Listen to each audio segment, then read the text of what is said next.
बात को सरपास करके चौथे नंबर पे हमारी इकोनॉमी आ चुकी है, 4 ट्रिलियन इकोनॉमी। खुशी है, इकोनॉमी बढ़ते जाए, लेकिन इसी के साथ रोजगार भी बढ़ते जाए, लोगों की आमदनी भी बढ़ते जाए और लोगों में खुशी भी बढ़ते जाए।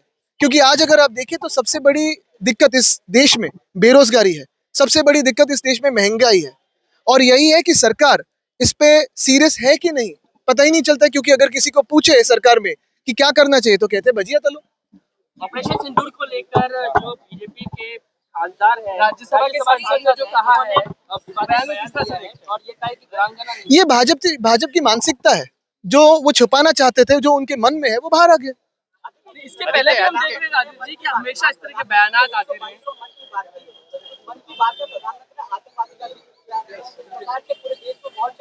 नहीं पता नहीं, मैं सुनते नहीं आया हूँ कभी मन की बात, तो मुझे पता नहीं। हम तो दिल की बात कहते हैं।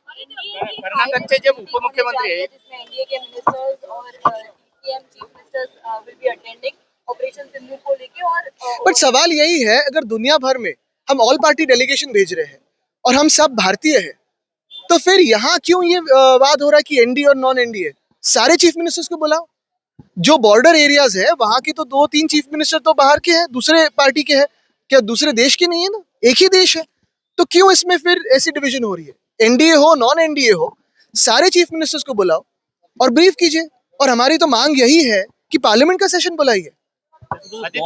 कर्नाटक के जो मुख्यमंत्री आहे, जी आप भीग रहे हो, हम भी भीग रहे हैं। आप सवाल पूछते जाएंगे तो मानसून ऐसे ही बढ़ता जाएगा। उपमुख्यमंत्री आहेत, एक मिनिट, हाँ। यांनी जो धरणाची उंची वाढवण्यासाठी केंद्रीय आलमट्टी धरणाची उंची वाढवण्यासाठी एक मिनिट, केंद्रीय जलसंपदा विभागाकडे दबाव आणणार असं सांगितलं। बघू पुढे काय होतं है। मानसून की तो शुरुआत हुई है, लेकिन रास्तों के काम हो, नाले सफाई के काम हो, वो तो कुछ हुए नहीं है, सिर्फ भ्रष्टाचार हुआ है। बारिश अगर हुई है सबसे ज्यादा, तो ये जो भ्रष्ट सरकार है उनके पॉकेट्स पे हुई है, पैसों की बारिश हुई है, बाकी कुछ नहीं। साहेब, अलमट्टी धरणाचा फरक हा सातारा, सांगली आणि कोल्हापूर या तीनही जिल्ह्यांना पडणार आहे। देखिए, बात एक तरफ से हुई नहीं, दोनों तरफ से बात अगर आप देखें तो सिर्फ प्रेस में हुई है।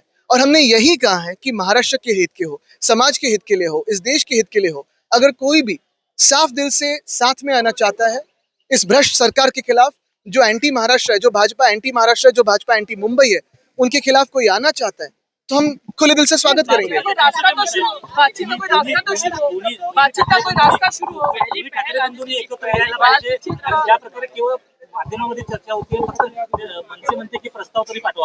बघा, आमचं एकच म्हणणं आहे, जेव्हा इथून काही बात सुरू झाली आम्ही देखील प्रतिसाद दिला। आता महत्वाची गोष्ट ही आहे की कोण मला हे म्हणाले मला माहित नाही, त्यांच्या वरिष्ठांकडून कोणीतरी पुढे यावं।